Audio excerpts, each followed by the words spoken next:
again, while this place is here, it's to test customers' parts.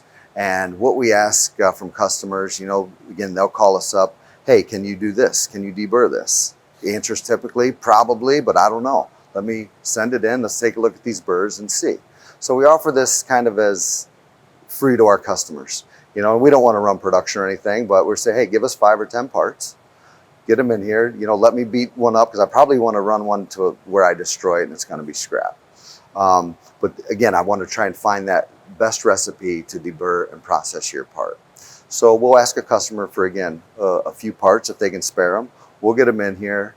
Usually we can turn it around in 2 to 3 weeks. Sometimes we're a little busier than that. It might take a little longer, but we'll try and figure out a way to get it fixtured up on one of our machines. Obviously not a production fixture, but at least get it in there, create our program, and run it under the high pressure. My guys do a really nice job with their reports. They're going to give you a multitude of before pictures, after pictures. This is what the burr looked like before, this is what it looked like after. Again, what pressure we're running at, what nozzles we're running at, feed rates, dwell times. Again, really impressive reports. I almost can't believe that we give it away for free, but that's what we need to do to sell machines. So that's what we do. We obviously have a lab over here as well where we can do some millipore and cleanliness tests for some customers. Again, if it's more of a cleanliness application. And we do get that in here, but a lot of it, just because people haven't done it before, is with the deburring. They want to see it. Most customers, again, with the COVID stuff that happened, most customers weren't willing to travel. They couldn't travel. Most companies couldn't or wouldn't let them travel. Same thing with us, excuse me, we didn't travel much. So what we did is we actually took that to heart and said, we're going to actually make it so the customer can see exactly what we're doing here.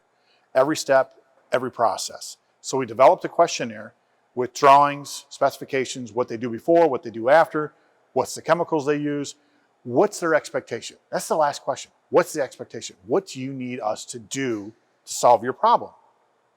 With that, most customers want to be able to see it.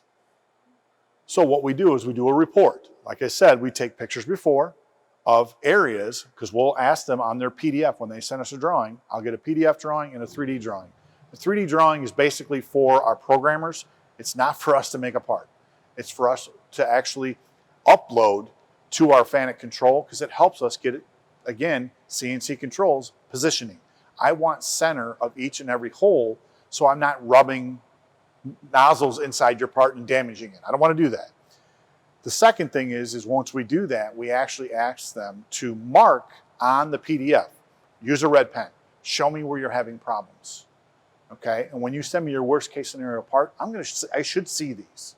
Once I see that, we're going to test, like we said, 3 to 4 parts, each and every process, feed rates, distances, nozzles, all that. Once we've done that, we're going to develop the report. Okay, and once that report comes out, if the customer wants clean, we're actually going to run it through our Class 8 lab. So our Class 8 lab, it's not a Class 2, it's not a blowdown system. It's got HEPAs, it's got all that. We got the glazier collection unit. We've got a microscope that'll go down to 50 microns, so we can actually get you pretty close.